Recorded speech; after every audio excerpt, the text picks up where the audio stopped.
বহুতে মোক কয় পাহিবা মোৰ 5 yearsৰ ৰিলেশ্যনশ্বিপ ব্ৰেক হৈ গ'ল 10 yearsৰ ৰিলেশ্যনশ্বিপ ব্ৰেক হৈ গ'ল মই কি কৰোঁ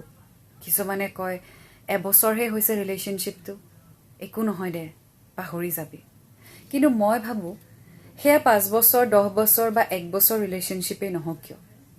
যদি কাৰোবাক আপুনি সঁচাকৈ ভাল পায় ন সেই সম্পৰ্কটো যদি ভাগি যায়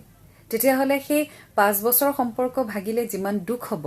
এবছৰীয়া সম্পৰ্ক এটা ভাঙিলেও সিমানেই দুখ হ'ব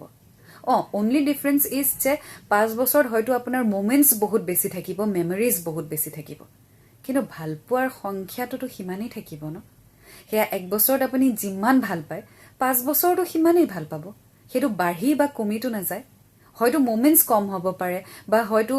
মেমৰিজ কম হ'ব পাৰে বা হয়তো টাইম কম হ'ব পাৰে কিন্তু ভালপোৱাৰ যিটো ভেলিউ সেইটো একেই থাকে গতিকে এবছৰীয়া ব্ৰেকআপ বা 5 বছৰীয়া ব্ৰেকআপ বা 10 বছৰীয়া ব্ৰেকআপৰ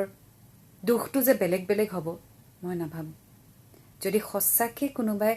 ভাল পায় সঁচা অন্তৰেদি যদি কাৰোবাক ভাল পোৱা যায় সেই ব্ৰেকআপৰ ৰিলেশ্যনশ্বিপৰ pain it will be equal just like any other long relationship so don't break it